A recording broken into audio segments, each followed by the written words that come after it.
मेरे प्यारे आका सल्लल्लाहु अलैहि वसल्लम के प्यारे दीवानों, अल्लाह अज़्ज़ा व जल तौबा करने वाले को कितना पसंद फरमाता है। अल्लाह अज़्ज़ा व जल फरमाते गुनहगारों को ये तंबीह है, तंबीह कहें या खुशखबरी कहें, अलम यअलमू अन्नल्लाह हुवा यक़बलु तौबत अन इबादिही व याख़ुज़ु सदक़ात व अन्नल्लाह हुवा तव्वाबुर रहीम।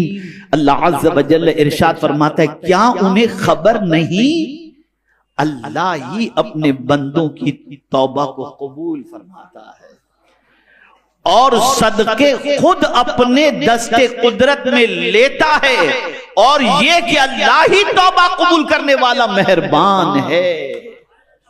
अगर कोई बंदा तौबा करे तो अल्लाह ताला उसकी तौबा को कबूल फरमाता है। आपको मैंने कई आयतें इसके सिलसिले में, कल से मैं इसके पीछे लगा हुआ था, लेकिन अब मैं ये समझता हूं आयात की रोशनी में गुफ्तगू करने की बजाय मैं आपके सामने 3 वाकयात तौबा के लेकर के आता हूं, ताकि आपका ईमान थोड़ा सा पुख्ता हो जाए। और खास तौर पर हमारे बहुत सारे उलमा और तलबा यहाँ पर मौजूद हैं, मैं उनसे गुजारिश करूंगा, और बहुत सारे मुबल्लिगीन भी मौजूद हैं और बहुत सारे आबिदो जाहिद भी मौजूद हैं। अब जो बात अर्ज करने जा रहा हूं इसे गौर से सुनिएगा, और खास तौर पर हम जितने भी हैं अपने आप को आशिक़े रसूल कहते हैं। जवाब दीजिए, कहते हैं कि नहीं कहते? अब आइए आशिक़े रसूल कैसा होता है।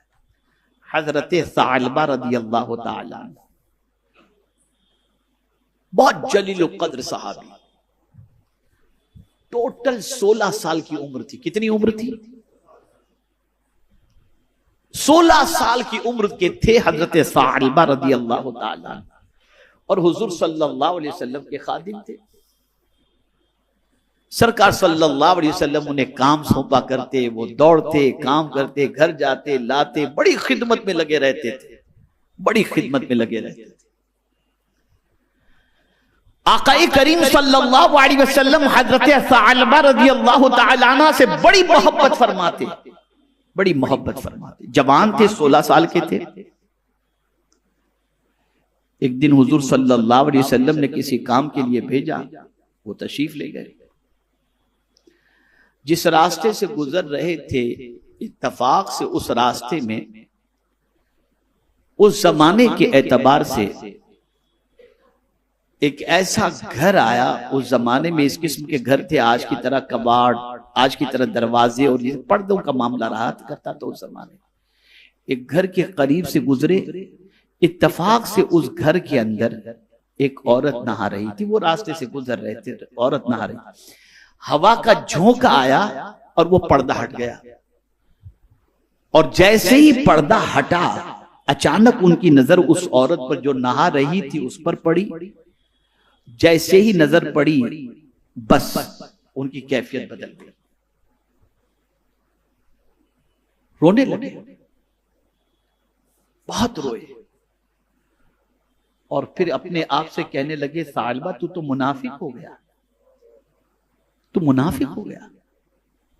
और फिर हजरत सालबा रज़ियल्लाहु ताला अन्हा रोते रोते ये कहने लगे, मैंने तो अपनी आंखों से मुस्तफा का जलवा देखा है, मैं तो हुजूर का खादिम खास कहलाता हूं, मैं तो सरकार सल्लल्लाहु अलैहि वसल्लम की सोहबत में जिंदगी गुजारता हूं, मैंने ये आंखों से क्या देख लिया। चले गए पहाड़ की तरफ, निकल गए, रोते रहे, निकल गए। आक़ाए करीम सल्लल्लाहु अलैहि वसल्लम ने कुछ दिनों तक हजरत सालबा रज़ियल्लाहु ताला अन्हु को नहीं देखा। बुलाया हजरत फारूक आज़म रज़ियल्लाहु ताला अन्हु को, फरमाया कहां है सालबा, नजर नहीं आ रहे। तलाश करने निकले फारूक आज़म रज़ियल्लाहु ताला अन्हु, कहीं पता नहीं मिल रहा। ढूंढ ढूंढ के पूरे मदीने में थक गए, पूरे शहर में थक गए, कहीं पता नहीं मिल रहा। बाद में सोचा चलो जंगलो बयाबान की तरफ जाएं, देखें तो सही कहां गए। जब जंगलो बयाबान में तलाश करने निकले तो हजरत सालबा रज़ियल्लाहु ताला अन्हु का पता तो नहीं मिला उस वक्त, वो तो नजर नहीं आए, लेकिन एक चरवाहा नजर आया। हजरत फारूक आजम रज़ी अल्लाह तआला अन्हु ने फरमाया, तुमने इस हुलिये के किसी नौजवान को देखा है? 16 साल, तवज्जो चाहूंगा, इस हुलिये के किसी नौजवान को देखा है? उस चरवाहे ने कहा, नहीं देखा तो नहीं है, लेकिन इतना जरूर है कि फला गार के अंदर कोई शख्स इतना रोता है, इतना रोता है, इतना रोता है कि उसकी रोने की और हिचकियों की आवाज से हमारी तबीयत बेचैन हो जाती है। कहा वो कैसे हुलिये वाला है? उन्होंने हुलिया बताया। कहा अच्छा। कहा हाँ, वो आता है कभी नीचे और आकर के हमारी बकरियों का दूध पीता है और फिर चला जाता है वहीं पर। कहा अच्छा, तुम्हें मालूम है वो कब आएगा? कहा हाँ, बस आने का वक्त हो गया उसका। थोड़ी देर के बाद हज़रत सालबा वहां से आए। फारूक आजम रज़ी अल्लाह तआला अन्हु के साथ एक और सहाबी भी थे। दोनों छुप जाते। हज़रत सालबा जैसे ही तशरीफ लाए, जब आ गए तो जैसे ही दूध उन्होंने हाथ में लिया तो जहां दूध मुंह से लगा रहे थे वहीं आंसू भी दूध के अंदर गिर रहे थे। आंसू भी दूध में गिर रहे थे। 40 रोज तकरीबन हो चुके थे उनको। फारूक आजम रज़ी अल्लाह तआला अन्हु देखा तो आवाज दी, सालबा सालबा। कहा आप मेरे करीब ना आए, मैं मुनाफिक हो गया हूं, आप मेरे करीब ना आए, आप मेरे करीब ना आए। हजरत सालबा को फारूक आजम ने पकड़ लिया और फरमाया, तू मुनाफिक नहीं हुआ, तुझे हुजूर ने याद किया है, चलो सरकार के पास। लेकर के आए तो इतने नातमा हो चुके थे, इतने कमजोर हो चुके थे हजरत सालबा रज़ी अल्लाह तआला अन्हु कि जिसकी कोई इंतहा नहीं। उनको बिस्तर पर रखा गया, वो लेटे हुए थे। सरकार सल्लल्लाहु अलैहि वसल्लम को इत्तला दी गई कि सालबा को हमने पा लिया, उन्हें लेकर के आया। कुर्बान उस सालबा की किस्मत पर। सरकार तशरीफ लाए। हजरत सालबा ने हुजूर को देखा, आंखों से आंसू जारी। हुजूर में मुनाफिक हो गया। कहा नहीं, तो मुनाफिक नहीं हुआ। और उनकी सिचुएशन को देखकर सरकार सल्लल्लाहु अलैहि वसल्लम उनके सरहाने बैठते हैं और उनका सर अपनी गोद में ले लेते हैं। उनका सर अपनी गोद में ले लेते हैं। अर्ज करते हैं, हुजूर में मुनाफिक हुआ, मुझसे बहुत बड़ी गलती। सरकार ने फरमाया नहीं, अल्लाह माफ फरमाने वाला है। और सरकार ने उन्हें तसल्ली दी। हुजूर सल्लल्लाहु अलैहि वसल्लम के रुखे ज़ैबा को देखते देखते देखते उनकी रूह कब से अंसरी से परवाज हो गई। 16 साल। अनजाने में एक निगाह औरत पर पड़ गई तो इश्क़ मुस्तफा की दलील उन्होंने ये पेश की कि जंगलों बयाबान में चले गए और कहने लगे कि मुस्तफा की मोहब्बत की बात और ये नंगी चीज नजर आ गई। आज क्या हो रहा है? आज ज़बान से तो आशिक नजर आएंगे, लेकिन हकीकत में फासिक इल्ला माशाअल्लाह नजर आए। ये सिचुएशन है। कहां हैं हम? कहां हैं हम? हजरत सालबा की किस्मत पर कुर्बान कि जिनकी रूह कब से अंसरी से परवाज की इस हाल में कि गोद में हुजूर के सर था और निगाहें मुस्तफा के चेहरे को देख रही थी। ये उस गुनाह का एहसास था, वो उस गलती का एहसास था, उस गलती पर तौबा थी जिसकी निदामत और जिसकी शर्मिंदगी की बुनियाद पर अल्लाह ने उस सच्ची निदामत की बुनियाद पर उन्हें वो मकाम अता किया कि मुस्तफा की गोद उन्हें नसीब हो गई। ये है सच्ची तौबा, ये है सच्ची तौबा। कभी शैतान वर्गलाता है, अरे इतने पाप कर लिए अब तौबा से क्या फायदा। नहीं, अल्लाह ने तौबा का दरवाजा इसीलिए बड़े लंबे अरसे तक खुला रखा है, बंद नहीं रखा। जब तक कि सूरज मशरिक की बजाय मगरिब से न निकले उस वक्त तक तौबा का दरवाजा खुला है, खुला है। आइए सुनिए आप। हजरत हसन बसरी रज़ी अल्लाह तआला अन्हु के दौरे पाक में, यहां जो मालदार हो ना वो जरा गौर से सुनिएगा। एक साहब थे जिनके पास बड़ी दौलत थी, बेइंतहा बेहिसाब दौलत थी। उनका इंतकाल हो गया। जवान बेटा था, बाप की मुफ्त की दौलत उसे नसीब हो गई। अब जाहिर सी बात है कि बाप भी न हो और मुफ्त के अंदर इतनी सारी दौलत मिल गई, बेहिसाब दौलत, तो अब खर्च कहां करे? पैर फिसल गए उसके, और गुनाहों में उसने अपने बाप के पैसे को खर्च करना शुरू किया। मां बड़ी परहेजगार थी, और मां जो है हजरत हसन बसरी अलैहि रहमा के वाज की महफिल में जाया करती थी। जो खवातीन घर बैठे इस वक्त गुफ्तगू को सुन रही हैं, उनसे मेरी गुजारिश है कि आप सुना करो, तफसीर कुरान भी सुना करो, उलमा के खिताबात को भी सुना करो, और इसी तरीके से अपने ईमान को ताजा करने की कोशिश भी किया करो। वो हजरत हसन बसरी अलैहि रहमा की महफिल के अंदर जाया करती और बच्चे को समझाया करती कि मेरे बेटे तू ये सब गुनाह न कर, छोड़ दे छोड़ दे छोड़ दे। लेकिन बच्चा मानता नहीं था, पैसे का नशा था ना, बड़ा खतरनाक होता है ये, बड़ा खतरनाक होता है। पैसे का नशा था, गुनाह छोड़ने को तैयार नहीं। मां ने हजार समझाया लेकिन तैयार नहीं।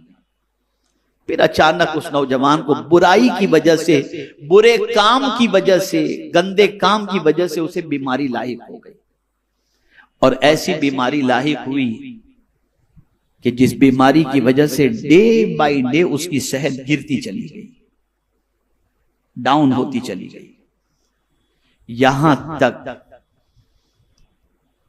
कि इतनी उसकी सेहत डाउन हो गई कि उससे लगने लगा कि अब मेरी मौत करीब है। अब उसमें इतनी ताकत नहीं थी कि वो हजरत हसन बसरी अलैहि रहमा की महफिल में जा सके। मां चाहती थी कि वो पहुंचे हजरत हसन बसरी की महफिल में और वहां जाकर के ये तौबा कर ले, और हजरत हसन बसरी अलैहि रहमा इसे तौबा करा दे। लेकिन अब उसके जिस्म में इतनी ताकत नहीं थी कि वो जा सके। पहले मां कहती थी कि बेटा हसन बसरी की महफिल में चलो, और मैं आपसे भी गुजारिश करता हूं कि तन्हा ना लाओ अपनी औलाद को इस इज्तिमा के अंदर और हफ्तावारी इज्तिमा के अंदर, ताकि उनकी तबीयत भी दीन की तरफ माइल हो। मां ने बड़ी कोशिश की हजरत हसन बसरी अलैहि रहमा की महफिल में ले जाने की, वो कभी तैयार नहीं हुआ। लेकिन जब एकदम लास्ट स्टेज पे पहुंचा और उस नौजवान को लगा कि अब मेरी मौत करीब है, तो अपनी मां से कहने लगा, मां मुझे हजरत हसन बसरी की महफिल में ले जा, मैंने बड़े गुनाह किए, मैं तौबा कर लूं। मां ने कहा, बेटे तेरे में चलने की सकत नहीं है, लेकिन मैं तेरे लिए मुसलसल हजरत हसन बसरी को दुआ के लिए कहा करती थी, वो मुझे पहचानते हैं, मैं जाती हूं उनसे, मैं बात करती हूँ कि वही आकर के तुझे तौबा करा दे। अब सुनिए, मां चूंकि अपने बच्चे के सारे ऐब हजरत हसन बसरी को बता चुकी थी कि मेरा बेटा ये करता है, मेरा बेटा ये करता है। अब जाकर जैसे ही उसने हजरत हसन बसरी अलैहि रहमा से कहा कि मेरा बेटा अब तैयार हुआ है मौत के दरवाजे पर पहुंचकर तौबा करने के लिए, आप आए और मेरे बच्चे को तौबा करा दें, तो हजरत हसन बसरी अलैहि रहमा ने फरमाया, ऐसे नालायक के लिए मैं आऊं जो इतना गुनाहों में डूबा रहा, तेरी नाफरमानी करता रहा, जाओ मैं तौबा कराने नहीं आता। वो नहीं आए। कौन? हजरत हसन बसरी, जिन्होंने मौला अली की गोद में परवरिश पाई, ताबई थे वो।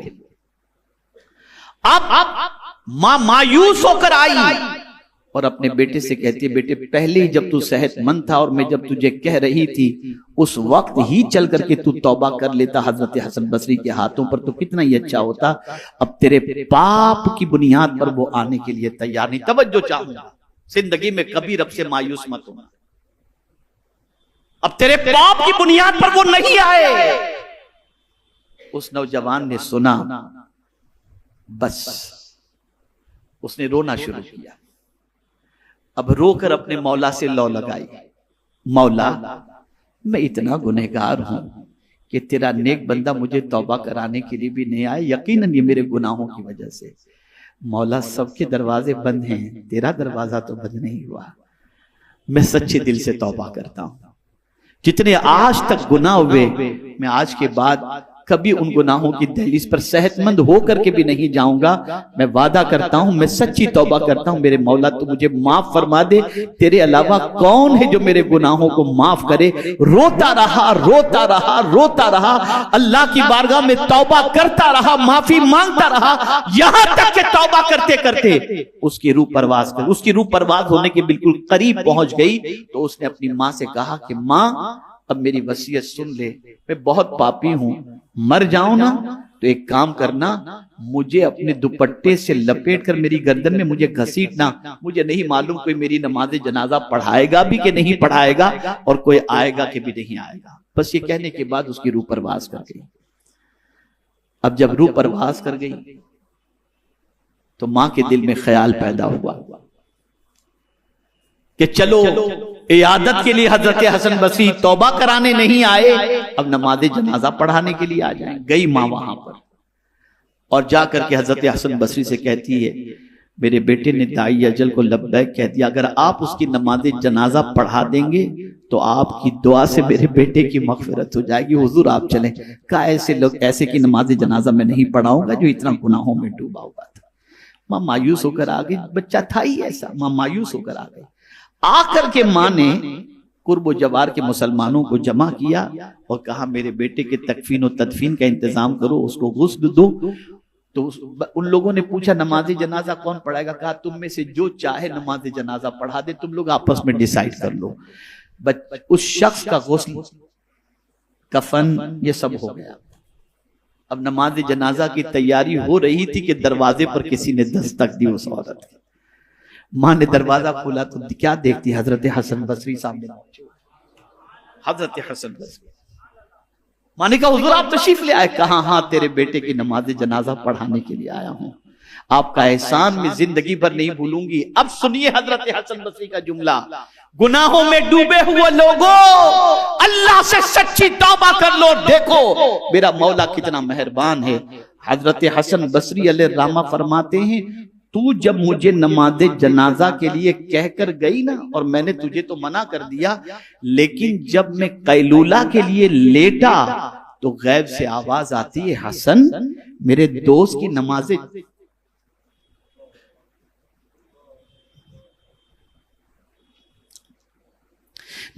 जनाजा पढ़ाने से तुमने इनकार कर दिया, जाओ मेरे दोस्त की नमाज जनाजा पढ़ाओ। हजरत हसन बसरी अलैहिर्रहमत व रिज़वा आए और उस औरत से कहने लगे, ए खातून, अल्लाह ने तेरे बेटे को विलायत के मकाम पर अपनी दोस्ती का ताज अता फरमा दिया। अपने गुनाहों को न देखो, कुदरत के करम को देखो। वो बहुत करीम है, वो तौबा करने वाले को बहुत पसंद करता है, इतना पसंद करता है जिसकी कोई इंतहा नहीं। इसलिए सच्चे दिल से उसकी बारगाह में तौबा कर।